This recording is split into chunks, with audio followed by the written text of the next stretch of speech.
you told us that you are on a sabbatical leave and you will present some ideas from your forthcoming book. So we are really excited to hear about this project. And so, Emilio, the floor is yours. And thank you again for joining us today. Thank you so much, Lily and Fabio. I'm really delighted to be here. And thanks everybody for uh, coming and joining the seminar.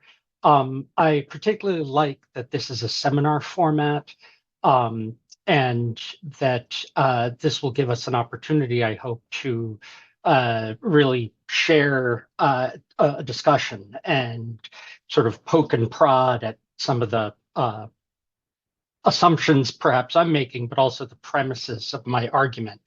My talk is titled "The Foreignness of Writing," a rereading of the anthropology of Islam.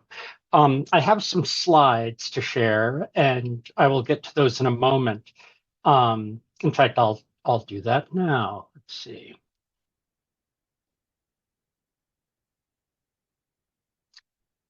Oops. Let me go back a few slides.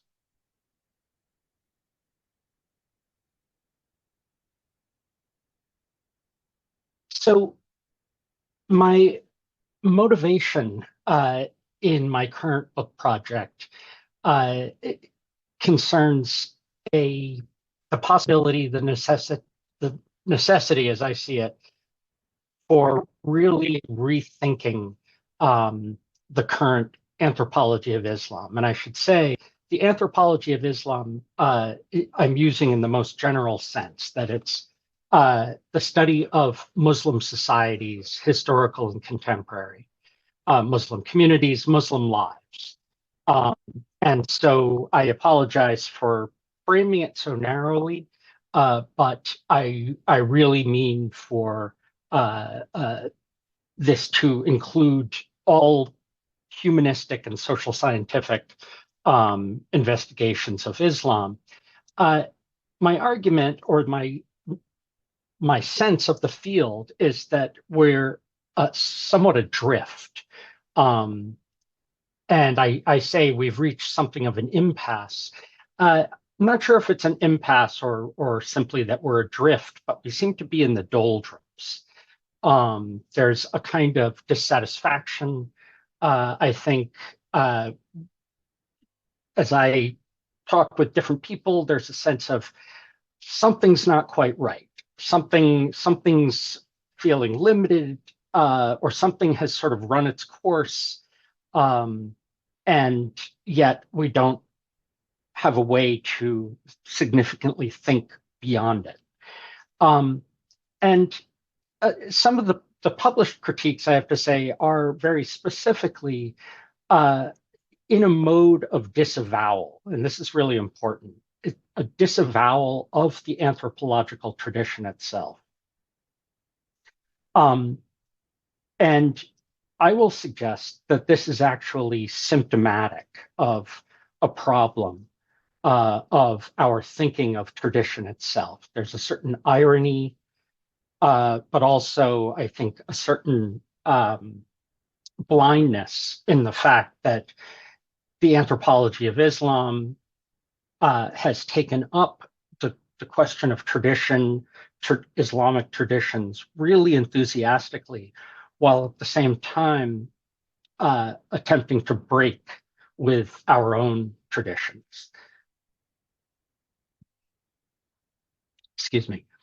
And by that I mean the work that's been done over not just the past couple of decades or the past 3 decades, but really since the 1950s, when a number of really interesting, innovative works were being done that articulated some of the problems, the critiques of anthropology that now are given.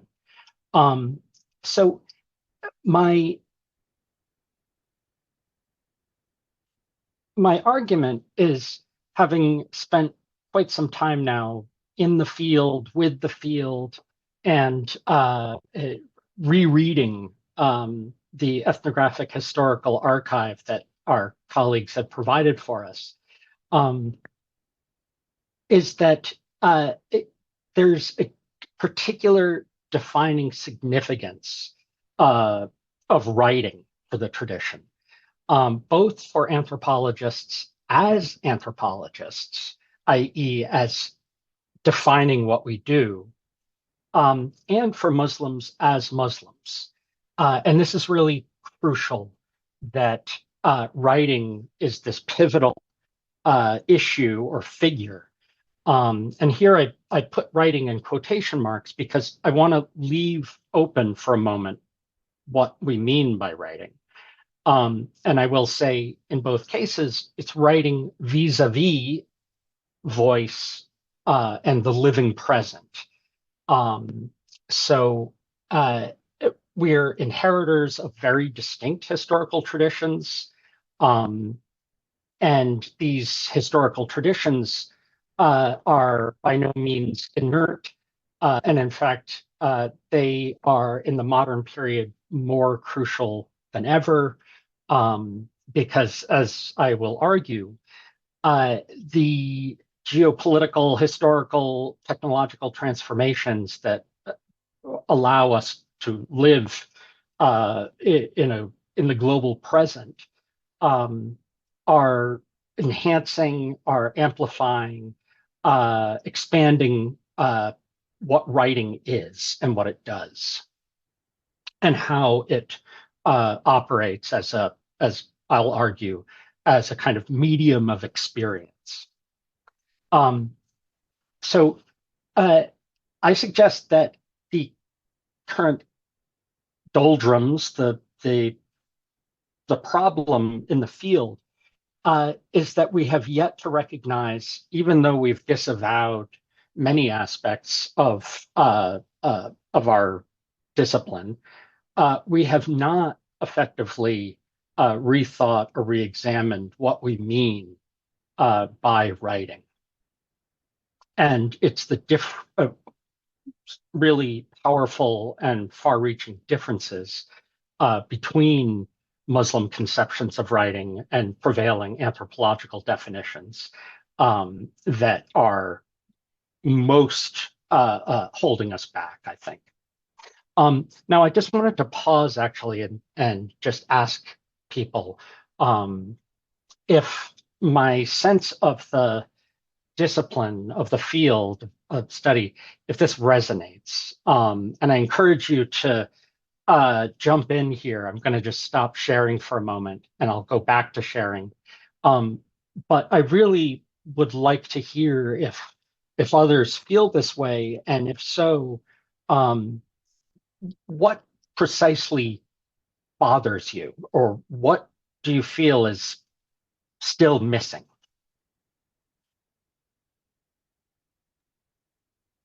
Would anyone like to jump in? You don't even have to raise your hand. I also encourage everyone to jump in. Don't be shy, because we have this very informal format today.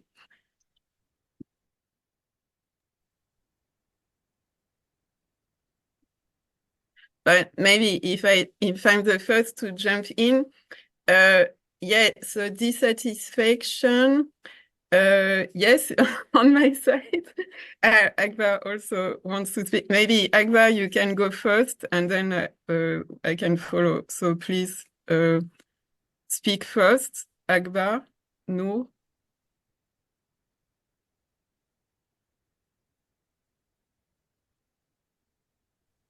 We cannot hear you.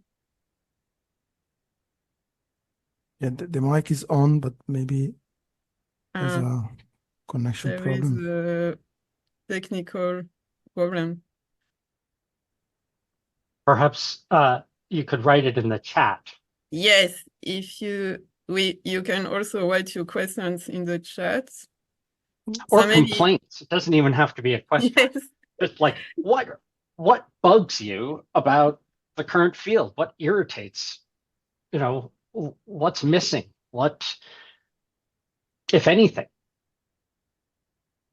or even what's going really well? What's right with the field? Mm. So if I can jump in before others speak. No, for me, I suppose, so I'm interested in what you want to say about writing. If I understand you well, what you would like to develop is the idea that writing from an Islamic perspective is different, or you want to emphasize this. So this is my question, but I suppose you will expand on this. But Yeah. as to dissatisfaction, I suppose for me, there is this feeling, or in my sense, that there is not enough theorization coming from the Islamic intellectual tradition itself. So it's a bit too muted. So for me, there is this need to really use the richness of this tradition, also philosophy, theology, to really come up with new approaches. So this would be my source of dissatisfaction. Then there is the question of modernity, but this is maybe another point. I see that we have a comment in the chat. Anika, if you want to talk to the microphone, don't hesitate. Otherwise, we just read your comments in the chat. Or I can read it aloud. Mm-hmm. I love the focus on ethics and self-cultivation in the anthropology of Islam. I do feel like it doesn't always adequately apprehend the role of the state, especially in secular contexts. And Anika, so glad you're curious to hear about why writing should be problematized. So let me just ask you, Lily, one quick question. You mentioned modernity. Can you just say a quick word about that? So maybe I find there is too much focus on, even if this question is important, I'm wondering if there is not too much focus and too much, and so the tendency to emphasize this as being an important thing to look at, modernity, secularism, I believe it is. But I'm wondering if there is another way to approach this. And again, I find that coming back to philosophical roots of the tradition is more fruitful. And also, in order to find more, so of course, this opposition of Islam and the West, we don't like. I mean, I'm not happy with this. So I believe there is, with coming back to more theory, philosophical roots, I find we can find spaces of where it's a more fruitful discussion, and we don't fall into these oppositions, just simplifying. Okay, yet. This is, I think, fantastic. There's a need for new approaches. And you said a problem with the opposition of Islam and the West that perhaps is particularly emphasized in readings of modernity. Would that be correct to say? Okay, so there are a couple of other see. comments if you want, Emilio. Yeah. Akbar, Noor. the problem is with the term anthropology of Islam. It is way too vague. I would stress the importance of emic writing and edic writing. I would also highlight that we should also use the categories used by Muslims themselves when they refer to a specific Islamic notion. For instance, ibadat, hajj, an attempt to understand their Islamic-driven cosmogony through Muslim thinkers, anthropologists. Fantastic. So my approach in the book is in many ways is not exactly this, but my argument is that we can, by rethinking how we understand writing in the anthropology of Islam, actually begin to understand much more deeply a, a whole range of questions of ethics, of religion, of responsibility, of ritual, of the relationship between life and death, between the dunya and al-akhirah, and so on and so forth in among Muslims, but that this will really require us to look at what assumptions we're still carrying with regard to writing. So let me go back to sharing. And just to say, I think I've already fairly said this.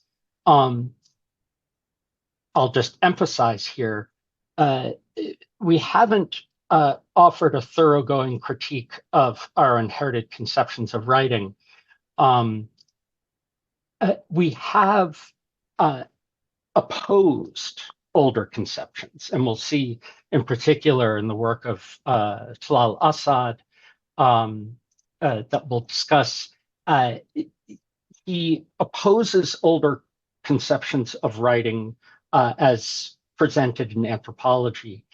And yet my concern is that he reiterates a conception of writing that is itself based on the same opposition that he offers. This we'll see is an opposition between writing as abstract system, writing as non-living, as even dead technological, compared with or countered to living discourse, embodied the living present.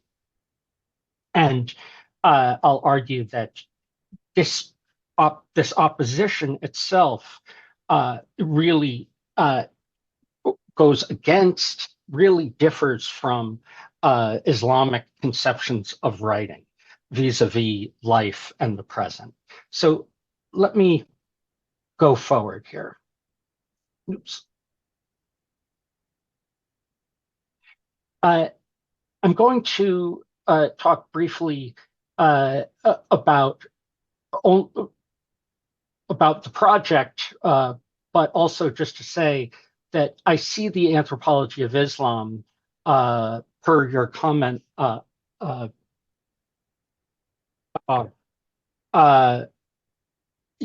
you'll see that writing stands as a crucial concept and figure at 4 different points. The late 19th century, we see it in defining the difference between ethnology and comparative religion, between Orientalism and ethnology. In the mid-20th century, we see initial efforts to bridge this divide with anthropological studies of civilizations, including Islamic civilization. We see it in the late 20th century consolidation of the anthropology of Islam. The term I'll try to illuminate today based on its history. And finally, although we won't necessarily get to it, as it informs contemporary debates. Actually, I shouldn't say that. We'll very much talk about these. What I want to do is understand these contemporary debates in relation to this history, and in particular in relation to the latest turn, the late 20th century thinking that I suggest sort of established the ground that we're now standing on.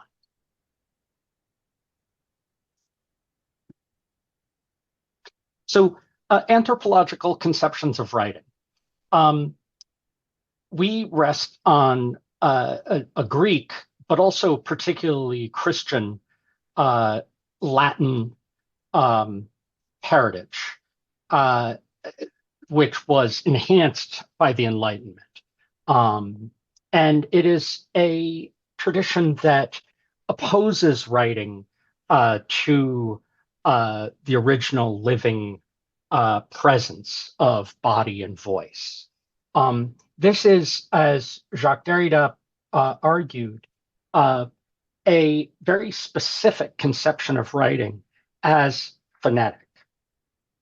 That is, writing is a copy. We understand writing to be an artificial, technological copy of living speech. Writing is, in our tradition, associated with death, and this in part because it allows the repetition of thoughts, ideas, even statements in the absence of the speaker and in the absence of the original lived event.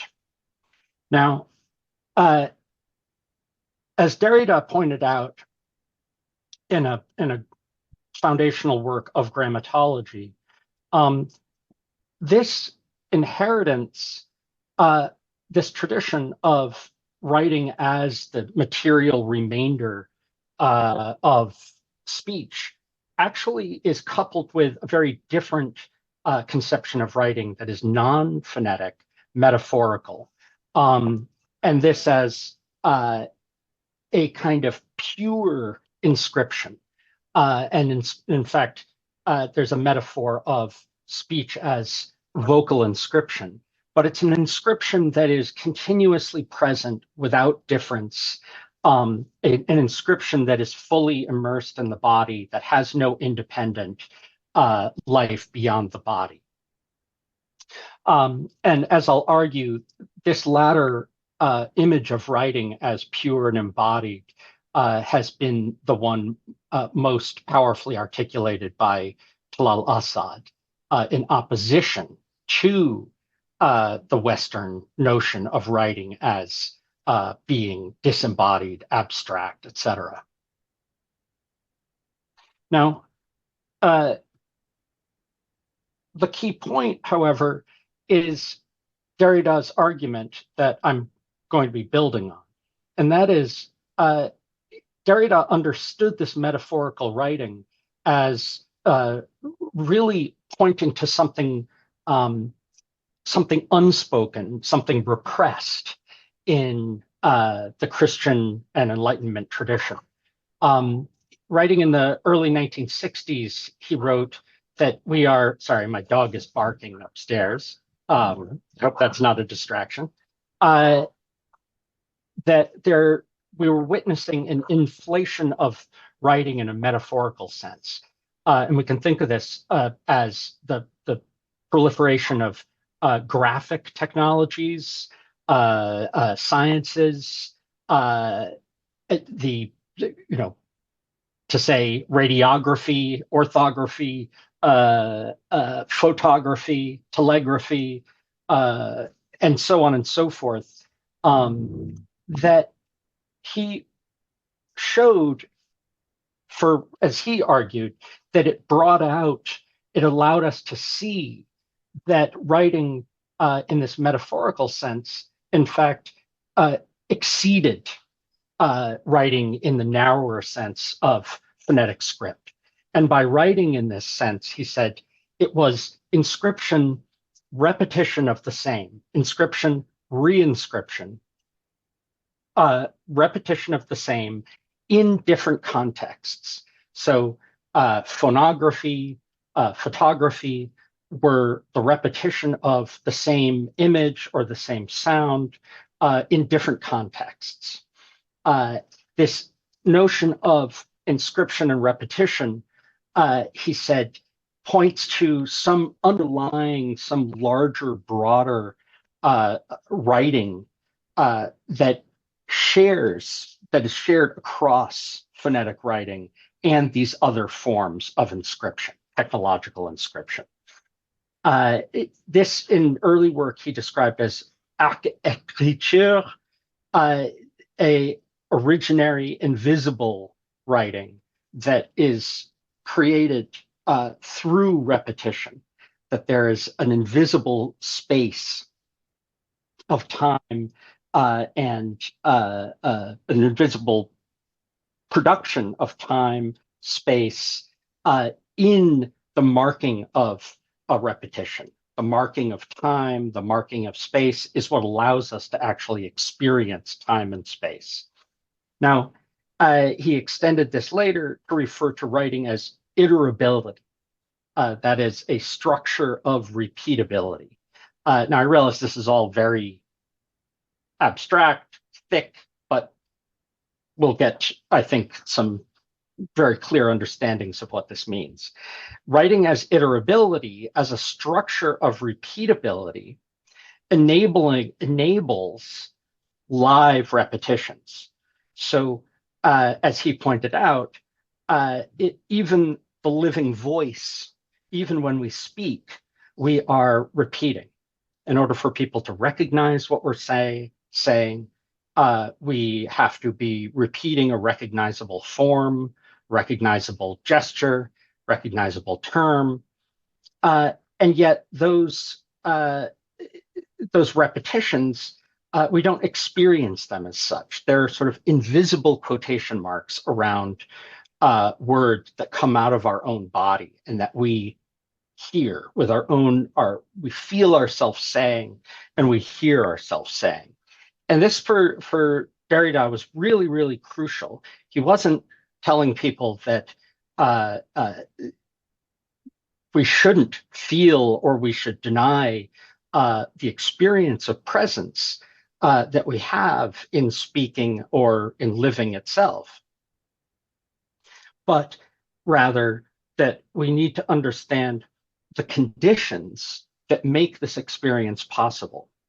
And what he described was writing as a kind of infrastructure, as a medium of our living. What makes it possible for us to live? What makes it possible for us to experience, to think, to reflect on ourselves? This, of course, in anthropology is understood to be culture, social structure, and now we think of as technological infrastructures of all kinds. And in the broadest sense, these are media of experience. Derrida is coming out of a Kantian tradition where Kant asked, how is experience possible? How is experience of even perceiving things possible?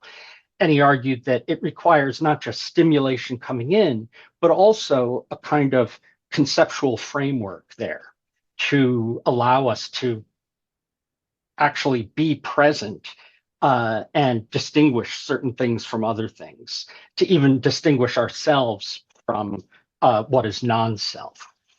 And in the anthropology, in the anthropological tradition, this notion of writing as a medium of experience was very much applied to primitive religion, but in a sense that because they lacked phonetic writing, they were incapable of experiencing themselves consciously.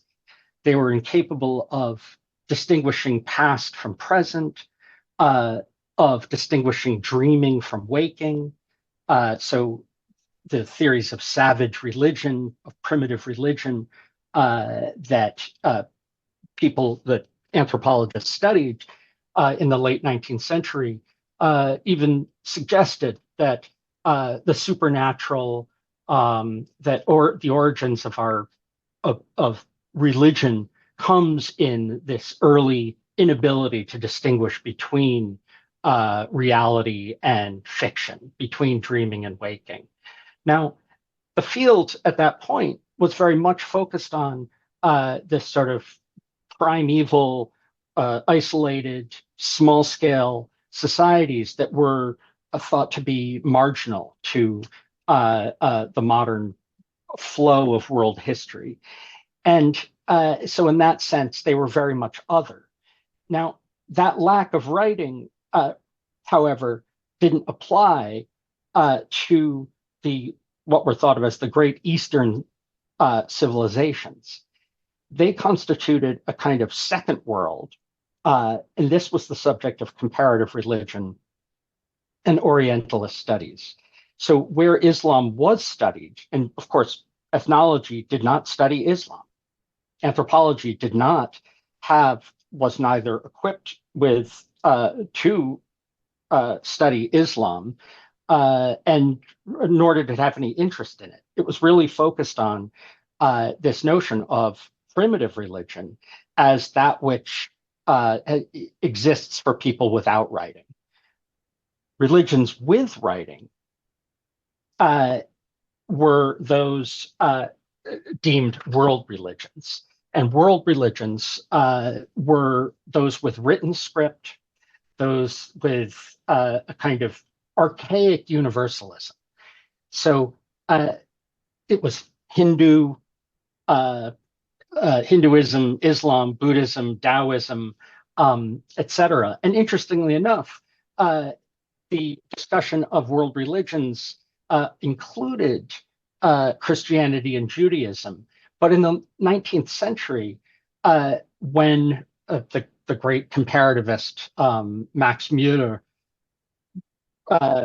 proposed to Oxford to develop a series, a multi-volume series of the great sacred scriptures of the world, of world religions, including Christianity and Judaism, he was rejected. And ultimately, what he published, what Oxford published, was the sacred scriptures of the East. That scripture and script, primitive religion were people without it at all, and Muslims and others of the second world, of the East, were those who had writing, but writing that was, as I'll suggest, very much seen as different from Christian writing or from the sacred scriptures of our own. And this was because what our scriptures existed in, or at least this is the claim, that the assumptions that were made, that we had reached a state of modernity where those writings could be understood, could be set apart. People of the universalist world religions were far more, the idea was they were programmed by or only understood the world through these unchanging written scriptures. What I want to suggest here is that this sort of period prior to the emergence of the field itself was really made possible by what I describe as the generalization of writing, by the technological encompassment of the planet, by universalizing communications, technologies of writing, of repetition at a distance, which allowed for the realization of a kind of Christian Enlightenment fantasy of unity, of sameness, of unity and sameness under the umbrella of Christian Enlightenment universality.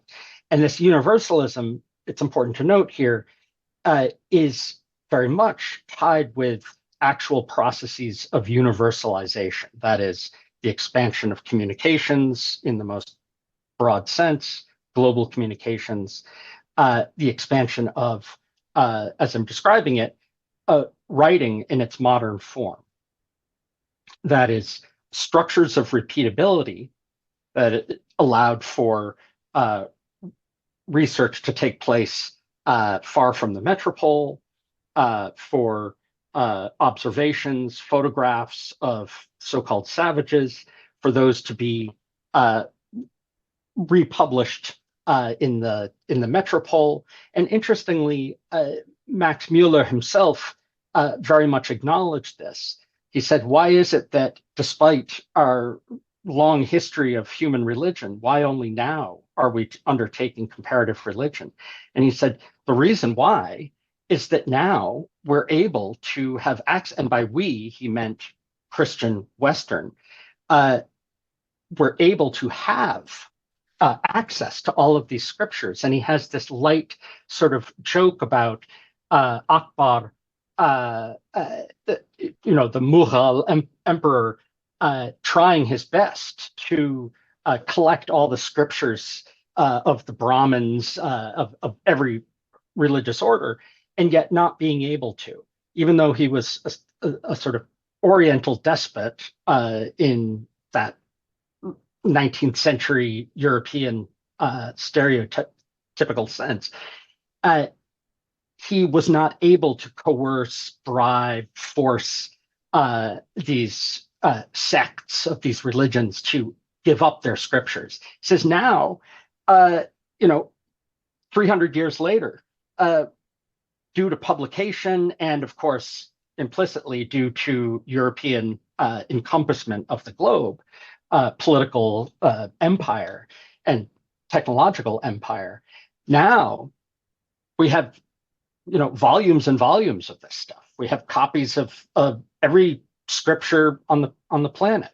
So this is to say, where the field originates is in a dual, in a divided division of labor between studying people without writing and studying people with writing.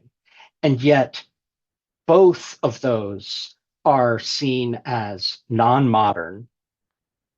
Neither of them is considered equal to or contemporary with the West. And this is not because the Christian West doesn't have writing. It's because the Christian West has now become the imperial possessor of a global system of writing, global network of communication. So this global network of communication obviously still exists, and we still live very much in it and of it. This is what allows us to live our daily lives with our phones, with our commoditized conversations that we're having, for example, right now.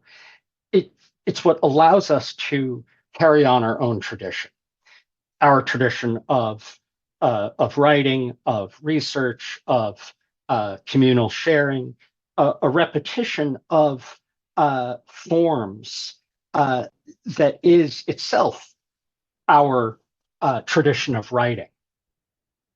And so it's important for us to note that this generalization of writing, the capitalist order, the international state system, global communications, is the medium in which we undertake our work, and the medium in which Muslims around the planet live. However, what I'm arguing is that although we have disavowed the Orientalism or the ethnocentrism of the older age of our origins, we have not adequately understood how we are shaped by writing in a more profound, everyday sense. My mentor, Roz Morris at Columbia, once said, the way in which capitalism works is through a mediation so total that it becomes invisible. And what I want to argue is that Islam is not separate from this at all. Islam, in its contemporary Muslim lives, is immersed in this. This is the medium through which Islam is experienced. However, whereas, as Jacques Derrida argues, the West has repressed writing for a fantasy of unity, for a fantasy of co-presence, that Muslim understandings of writing have rested on something closer to the Derridian concept of writing as the condition of possibility for life. So let me just pause for a second and explain this. What I mean, and I hope people will jump in, whereas in Western thought, we're invited to forget that we're resting on a tradition, that we're resting on a structure of repeatability that allows us to do what we're doing now, that allows us to speak, experience, live. That what we experience as present, we simply accept as such. Now, one could go through one's whole life simply believing that this was it. This is all there is. It's present. We live in the present. That's that. However, what I am arguing is that in Islam, the divine origins of the world, the divine origins of being and presence, rest on writing, basically, on the trace, on the revelation of God's trace. The Quran didn't reveal God's presence. The Quran, unlike Christianity, which argued that Christ was God made flesh, the Quran revealed God's trace. Now, the trace, to experience God, to understand God's presence as trace, is to say that God's presence to us is actually deferred. God's presence is at the origin of our lives, when we were brought forth as souls and asked, Alaysa bi rabbikum, am I not your Lord? And we said, Bala, but yes. That was our original presence with God. Now, life itself is a departure from this presence. It is living, as the Prophet Muhammad said, it is to live as a stranger in the world, to be in a condition of foreignness to God that is only relieved temporarily, occasionally, by ritual practices. For a moment, we step out of the flow of presence and we recall that, in fact, this is not all there is, that reality, the real life, is what happens after death, that with death, we begin the eternal life. And so this notion of the trace writing is not only what God, the fact that there is a message from God, but it is the very world and structure that God has allowed Muslims to make, that Muslims have built a tradition of writing based on the repetition and repeatability of the trace, and that this world, Islamic world of writing, this empire of writing, really it recognizes the value of and the fact that writing is the condition of possibility for people to live as Muslims. Now, what does this mean? It means that Islam is a ethical tradition in relation to writing. That to have a relation to God in the dunya, in the living present, is to recognize that this isn't the present. It feels like it, but the real present is what is to come. This actually is merely resting on what God has made possible for us. So I can elaborate on this further, but the emphasis I want to make here is that the point is that Islam very much understands writing beyond the phonetic, that Islam understands writing as the divine trace. And the divine trace is not merely a copy of the voice of an original living presence. It is actually the promise of a presence to come. And that promise, the trace, the idea that Muslims have been given a message from God, not face to face with God, not having God in you like the Christ in Christians, but living in awareness, in consciousness of one's temporal experience, and in acknowledgement that the trace, the revelation of the trace of the Quranic trace, is what actually allows us to know that God has created us, that God has made this world, that we are not living just in a dreamlike state of primitive peoples. So the way in which this, I think, let me go back to sharing. What I want to suggest is that the emergence of the field as it is now, sorry, let me share.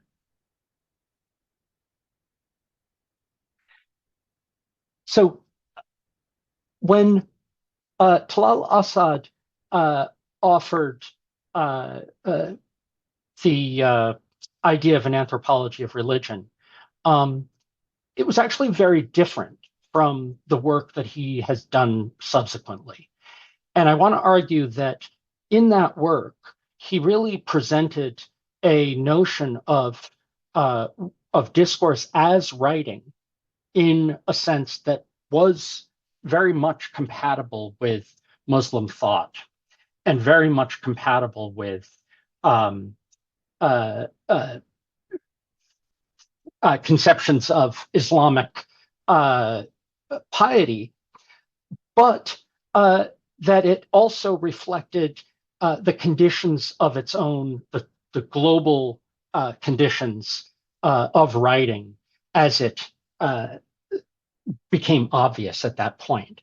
So the critique of anthropology, we're familiar with it, that textual religions were living in the past or were archaic, that they didn't have the capacity to for independent thought and agency, that writing was simply programming, or that non-literate people were lacking any consciousness whatsoever. Assad offered the notion of writing in a broader sense of discourse.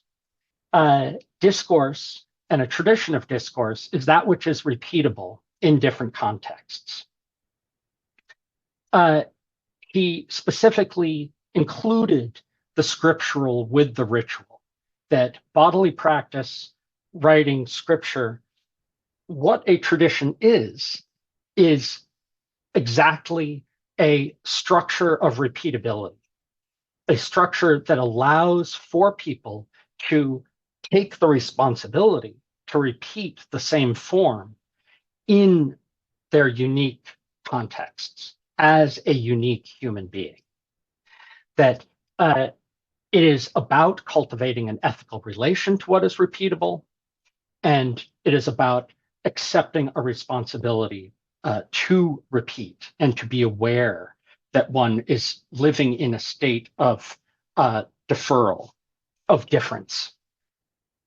Now, when he wrote that this was, he was offering a concept of Islam that accounted for its coherence and its cultural differences, I want to suggest that this was offering a concept of Islamic universalism by another name. Muslims as Muslims, of course, Muslims are also brothers, sisters, mothers, fathers. They work in careers, they live in neighborhoods, they spend their days with many hats, and as everybody else, they have, we have social roles. Where Muslims think of themselves as Muslims and act as Muslims is where they specifically set themselves apart from the present and understand and hold in deferral. We recognize that disjunction between social roles of the present, between the dunya and the differences of the dunya, and that which unites us across difference. This is not a Christian unity that denies writing, that denies or that says that we're all united in our presence. We're actually united only by being aware, holding in abeyance the very differences that we're living in the present, that we keep open a foreignness to the present, a sense of our being merely passengers, strangers, and that this foreignness, that the trace, that the iterable trace, the repeatable trace allows for us, is the foreignness that defines us as conscious, responsible individuals, part of a community that is united across difference without the erasure of difference. Now, this structure of writing and this notion of writing as that which allows for a tradition of discourse really requires that people be both conscious of repeating the same form of reciting the Quran, of repeating the rituals. However, it is with difference. It is in awareness of the unique moment, the unique act, the singular act of one's own repetition. That is, of one's responsibility here and now to repeat, to undertake this. Now, in Assad's subsequent work, I suggest that notion of difference, that holding open the fact that one is both repeating what has come before and one is aware of one's difference, one's singularity, one's responsibility, one's ethical response to God's trace, that he has subsequently returned to a notion of phonetic writing that simply reverses what Muslims and what Islam does. He has provided a notion of writing that disappears into the body, that is unified with life itself, that is life, that Muslims and Islam actually therefore is opposed to the world order of globalized writing, I want to argue, in contrast, that the Islamic revival, the renewal of Islam in the modern period, this extraordinary efflorescence of Islamic universalism, actually comes from Muslims' experience of writing, experience of living in the medium of writing, that living in a world in which it's very clear the differences between origins and uh, uh, objects, between distances from the metropole, et cetera, distances across and among Muslims. That it's that very awareness of writing, that consciousness of difference, that has actually allowed for the efflorescence of Muslim universalism, Islamic universalism, and that theorizing Islam as opposed to modernity, as a writing that is not abstract, a writing that is not separated from the body, that in fact simply continues as a pure presence, has lost the most foundational, crucial part of what makes Islam a tradition, a religion of the book and of writing itself. So I'll stop there.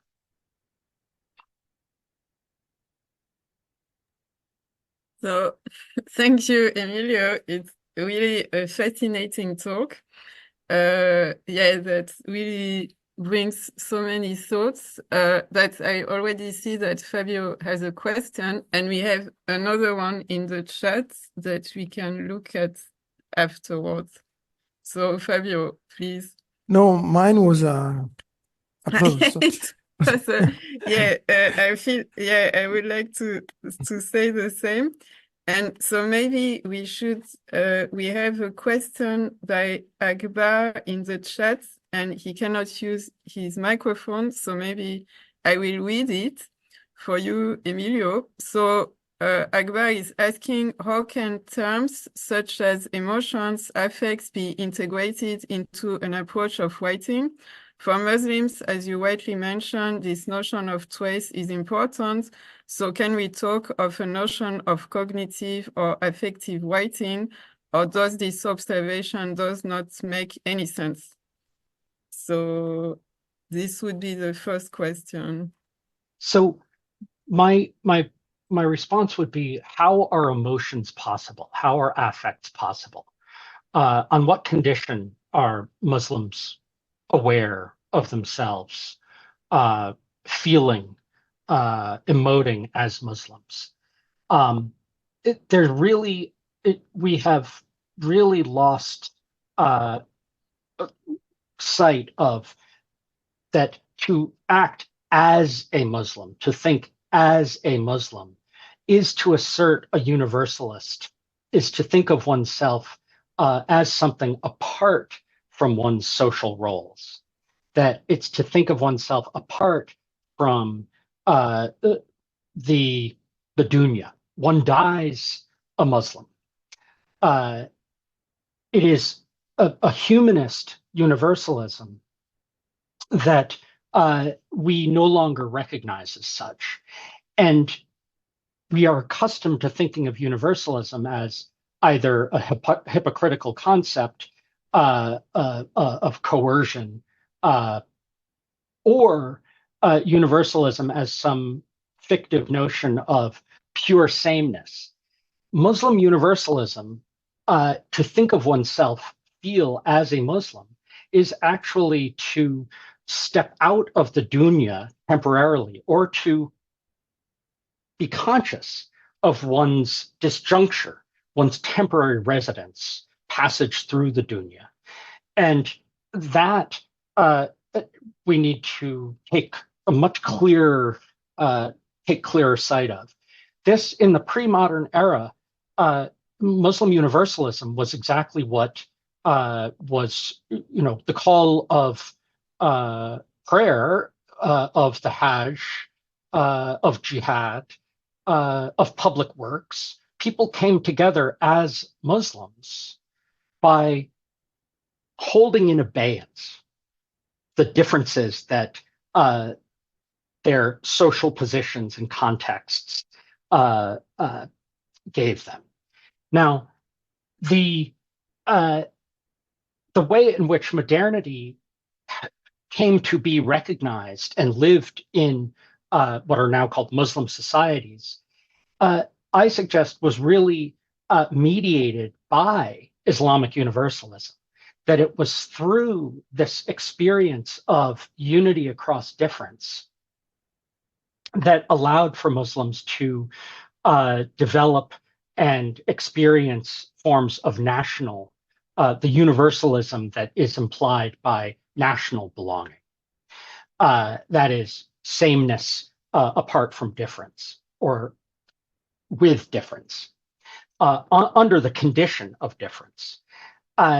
So we need to remember that when we talk about Muslims, we are talking about a universalist notion that really is distinguished from social roles, from the present definitions.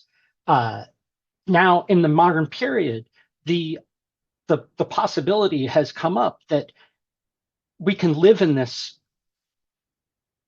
space of writing all the time, that we can live disjoined from our cultural context. And of course, this has a long and valued history in Islam of the people who you go to trust are those who are in the world, but not of it. You know, the trusted mediators are the ones who are set apart, who have a certain distance from the disputes and from the tangled social relations. This is a way of saying that when we ask Muslim this or Muslim that, we need to remember that this assertion itself is is recognizing Islamic universalism, and that this is different from people acting as accountants or engineers or doctors. No, acting as a Muslim is specifically to hold that apart. I hope that makes sense. Faiza, my conceptualization of Islam is very different from Assad. Derrida's concept of iterability, you say, rests on the idea that the sign is never fixed and can be transformed. I would stop you at sign. Derrida is talking about writing as trace, not sign. A sign assumes a structure of signification as a whole sort of environment. Iterability is this bare arche writing, is the very possibility of there being a mark that can be repeated, a trace that can be repeated, the same mark, not polysemic, not because it's not a signifying mark, it's a recognizable mark. That's all.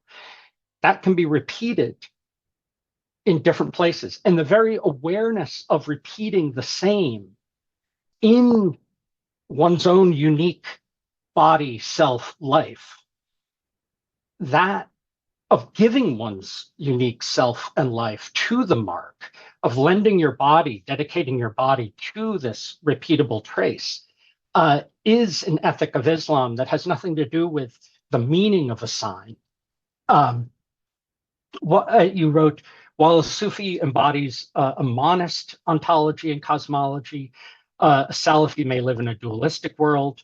I would say that there's much that has been done, to question the divide between Sufism and Salafism, or Sufism and Islamic law, while recognizing that has become, in the modern era, a really crucial point of distinction. And in many ways, Sufism was grouped by reformist, revivalist Muslims as being contextual, of being merely of the culture, the dunya, rather than being this universalist. The iterable trace is universal. It's the text, it's the rituals that can be repeated anywhere across the planet. We need to understand that Sufism and other forms, other sciences, tasawwuf as a science of Islam, as a practice, is very much in a revivalist mode now, where it too can take on universalist qualities. And in fact, Sufism has oftentimes been a mode for universal meeting points of people who are different and recognize their differences.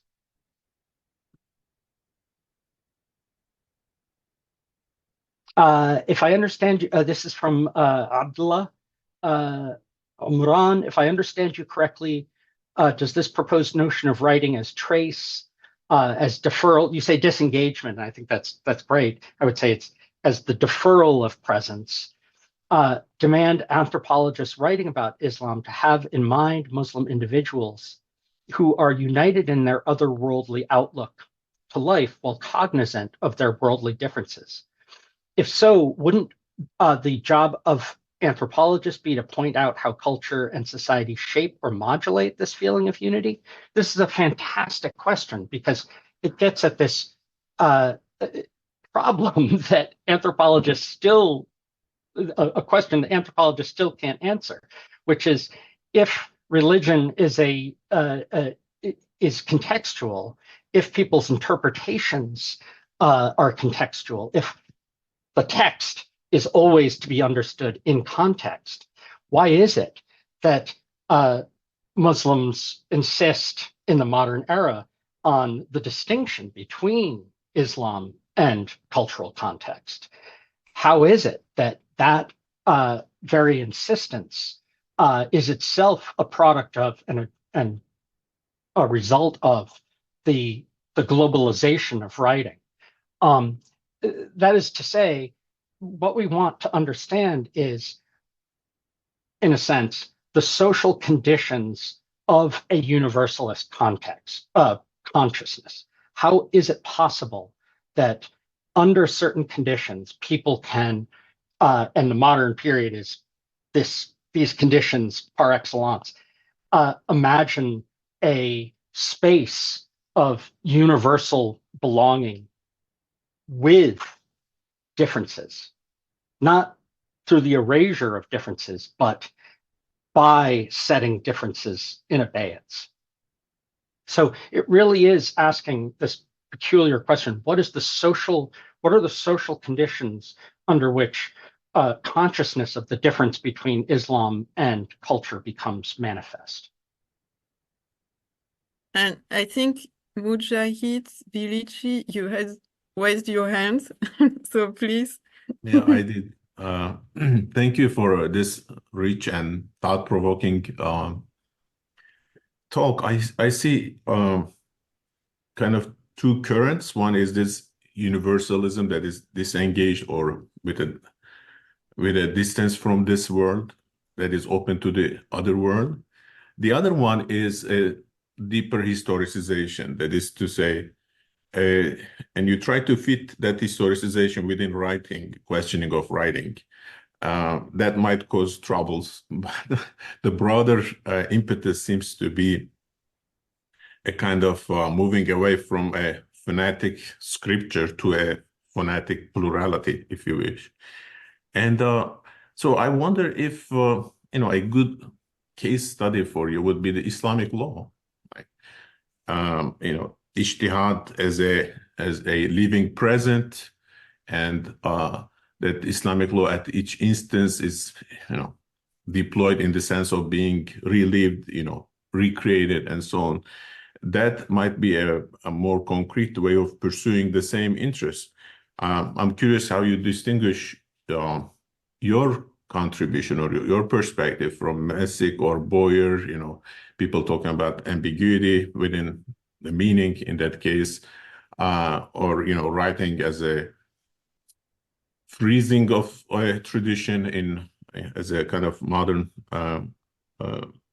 eclipse of plurality of meaning that a tradition like Islam had in the past or in its conception. So how, let me put it this way, is this, I know you extended to Enlightenment and a Christian Western kind of conception of writing. How is this different from other critiques of modernity in terms of generating iron cage? In this case, it is the iron cage of writing that restricts, if it doesn't entirely, how to say, destroys the richness of meaning or the life of the experience as you perceive it. I'm sorry. I hope it was clear enough. Thank Sorry, you so much. early morning. I want to start just with the last point. I in no way see modernity as an iron cage, and I don't see the globalization of writing as restrictive. On the contrary, it is an extraordinary enabling structure of possibility, and allows for us to have unique, singular experiences of ourselves. I wouldn't be alive without this globalized writing right now. I wouldn't have my glasses. We wouldn't be interacting. And the efflorescence of Islam and Islamic universalism in the modern period, I think, is very much a part and parcel of this enabling possibility. And in that sense, it brings out a tradition of Islam that has been with Islam since even before the revelation, and certainly with the revelation. The notion of a universal belonging in which your social role is not determinative, but rather your relationship to God. So I feel very optimistic about the world. And I would say that the reason I question this notion of living tradition. In fact, I'm very critical of living tradition. And the reason why is that the very notion of a tradition, if we take it seriously, if we acknowledge our debts to those who came before, is that we recognize that we are there is no living present, that the living present as I experience it actually is dependent on much that exists outside the present moment. In fact, it's enabled by what is outside, yet informs the present moment. And that outsideness, that godly writing, that sacred writing, or universal infrastructure, we might call it, not global at all, universal. That is what makes a singular experience possible. Now, the reason I also don't focus just on law is because, like Ahmed's What is Islam? I am interested in the way that law is one example of a tradition of the iterable trace of writing, and that law has certainly very specific roles. It is acknowledged as being different, and yet what we're seeing is that the maintenance of difference between law and, say, other modes of Muslim experience, whether it's song or poetry, that division is maintained only by historical, under certain historical conditions, and that in the modern period, that's taken on a particular weight. I would say that law and language certainly are intertwined, but writing is not just about law, but about the repetition of a ritual form as well. Does that make sense? So in a certain sense, what we're living in is a world of repetition with difference. We live in a world of commoditized communications that we each have the same form. I love this. The visual that I have right now is exactly each of us in a little box. It's the repetition of a form. It doesn't mean that each of us is not singular and unique. In fact, it's the condition under which each of us gets to voice our interest and thought.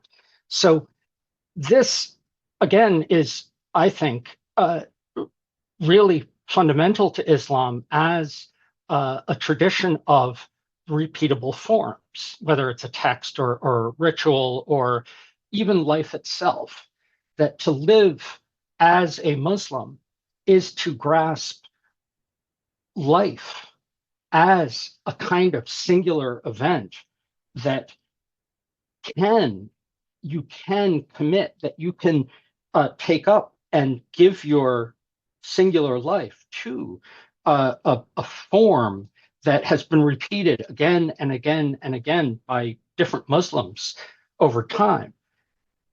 Where I don't call it the living present is precisely because when you recognize that there's more to life than just what my senses are bringing in, you recognize that you are dependent on what made all of this possible. And you are citing texts that, by virtue of citing them, you are actually acknowledging that they are not present, that they are apart, and that living in awareness of that space and time is actually what distinguishes Islam as a tradition of writing. So we have so maybe the last question by Akbar in the chat.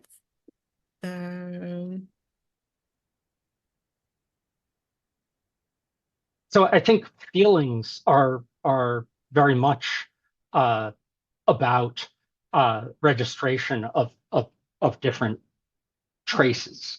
One learns to feel in certain ways, certainly, and the cultivation of feelings is, certainly been a very rich part of discussions over the last 20 years. The discussions of feeling Muslim.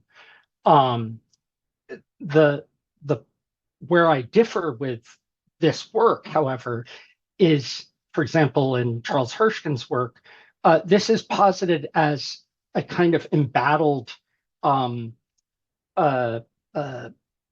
refuge from modernity. He describes it as apart from or as opposed to the state, as opposed to capital.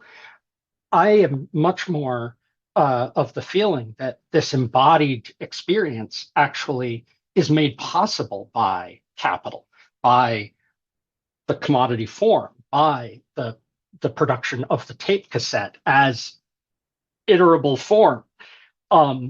And so it's not about feeling as opposed to cognition or feeling Muslim or a way of being Muslim that is truly outside the world. No, again, the question is, what are the social conditions under which that one can feel Muslim? So we have time for one last question. If someone has some thoughts that, maybe I will step. I will use this occasion, or Fabio, if you have. So because I really enjoy what you are saying about this stepping. So this idea that Muslims feel that so that they are in a way always they relate always to the afterlife. So, but as I understood, what you are saying is that there is no possibility in this world to experience God's presence in a full way. But if we think of the Sufi experience of Fana, or the words of the prophet saying, die before you die in this existence.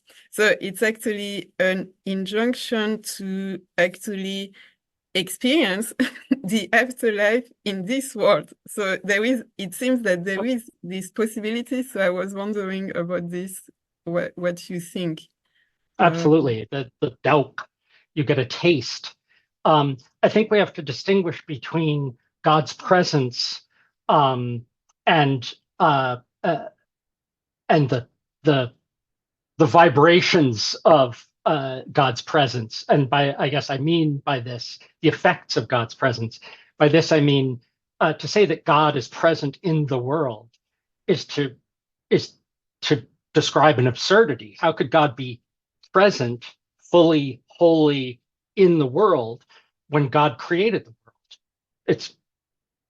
It's absurd. So this is the same problem I have with people saying that the tradition is present in every Muslim's embodied act. No, the tradition is what makes possible that singular experience. It's the foreignness of that infrastructure of writing that allows us to experience the present. And again, I shared this with you, Lily and Fabio, but this all comes back to a conversation when I became Muslim with my brother Mohammed in Fez, Morocco, where he said, "Now that you're Muslim, we need to talk about death." And I said, "Oh, come on! I'm an adult. I know death. Death is a part of life. I accept that." And he said, "No, life is a part of death. God, creates us, before life. We're there before life, and then we're cast into life as this testing ground, and then we return to God's presence in death. And that death is my point is that death is that space of writing. Is that it's not death as the absence of life. It's death as the underpinning of it." Yes. So yeah, I remember you saying this, and I find this very, indeed, it's very strong to say that. So unfortunately, we have to stop here, even if I feel we still have so much to discuss and say. But it was really wonderful to have all your thoughts on writing, because indeed I hadn't paid much attention to this. But I really look forward to your book. Exactly. It really sounds Oh, fantastic. thank you. Do you already have a date? Do you already have a date, Emilio, or is too early? No. It's still very much in progress, and I just am really grateful for people's feedback here, and it really helps me articulate what I'm saying. Thanks, Yeah, everybody, and it also and helps especially us absolutely, and also motivates us to continue. So thank you also for the audience. We really enjoyed your questions, and of course we'll announce the next seminar, but it was brilliant to have Emilio with us for this third meeting. So yeah, we encourage you with your work. thank you. And hope to see you in the seminar series very soon, and in other events, of course. So thank you, Emilio. Thank you so much. Very much. And with Thank peace, you. salamu alaikum to all, and we'll be in touch. Salam. Alaikum Thank salam. you. Bye-bye. Alaikum salam. Bye bye. Salam alaikum. Bye bye.